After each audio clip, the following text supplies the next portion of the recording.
ৰ'দৰ পৰা আহি লগে লগে ঠাণ্ডা পানী খায় নেকি? ভয়ংকৰ বিপদৰ সন্মুখীন হ'ব পাৰে আপুনি।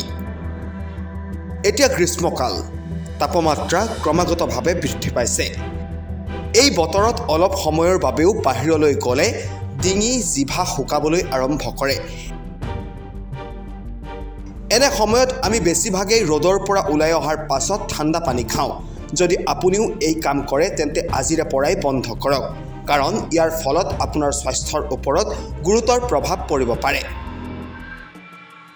ৰ'দৰ পৰা অহাৰ পাছত ঠাণ্ডা পানী খালে শৰীৰৰ উষ্ণতাত ব্যাঘাত জন্মে।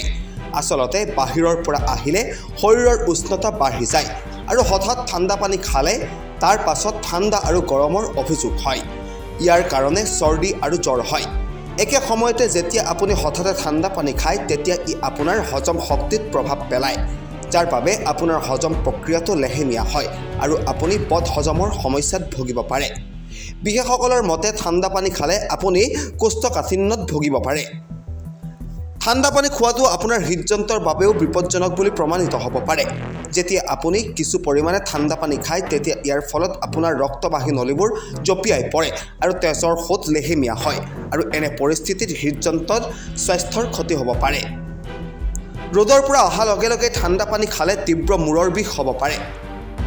বেছিকৈ ঠাণ্ডা পানী খালে মগজুত স্নায়ুত প্ৰভাৱ পৰে, যাৰ বাবে ই সঠিকভাৱে কাম কৰিব নোৱাৰে। যদি আপোনাৰ চাইনাছৰ সমস্যা আছে তেন্তে ভুলতো আপুনি ৰ'দৰ পৰা আহি লগে লগে ঠাণ্ডা পানী নাখাব।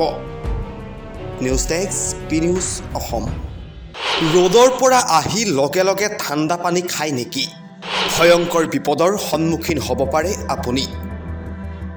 এতিয়া গ্ৰীষ্মকাল, তাপমাত্ৰা ক্ৰমাগতভাৱে বৃদ্ধি পাইছে। এই বতৰত অলপ সময়ৰ বাবেও বাহিৰলৈ গ'লে ডিঙি জিভা শুকাবলৈ আৰম্ভ কৰে।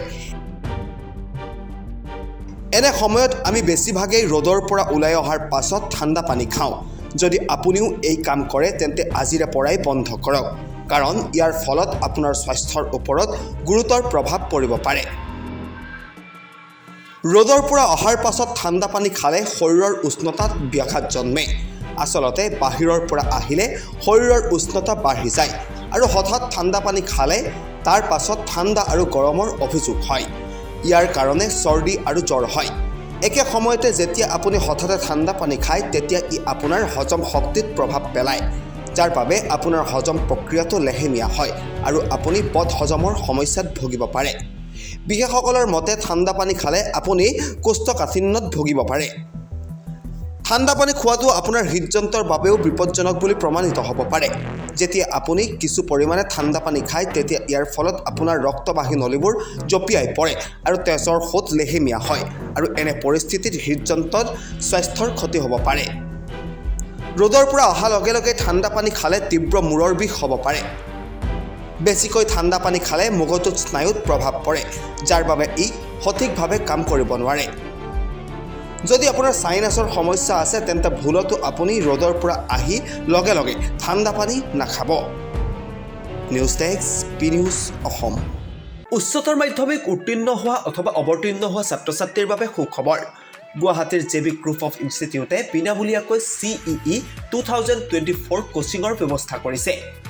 শ্ৰীমন্ত শংকৰদেৱ স্বাস্থ্য বিজ্ঞান বিশ্ববিদ্যালয়ৰ অন্তৰ্গত যিকোনো চিকিৎসা বিজ্ঞানৰ বিষয়ত চৰকাৰী অথবা বেচৰকাৰী শিক্ষানুষ্ঠানত অধ্যয়ন কৰিব বিচৰাসকলে এই পৰীক্ষাত উত্তীৰ্ণ হোৱাটো বাধ্যতামূলক। গতিকে ফাৰ্মাচী, নাৰ্ছিং, ফিজিঅ'থেৰাপি আৰু লেবৰেটৰী বিভাগত অধ্যয়নৰ ইচ্ছুক ছাত্ৰ ছাত্ৰীয়ে এই বিনামূলীয়া কোচিঙৰ বাবে যোগাযোগ কৰিব পাৰে। যোগাযোগ নম্বৰ 7002343659। ঠিকনা জেবি গ্ৰুপ অফ ইনষ্টিটিউচন, ছানচিটি লেন, পাগৰকাৰী, চাটগাঁও, গুৱাহাটী।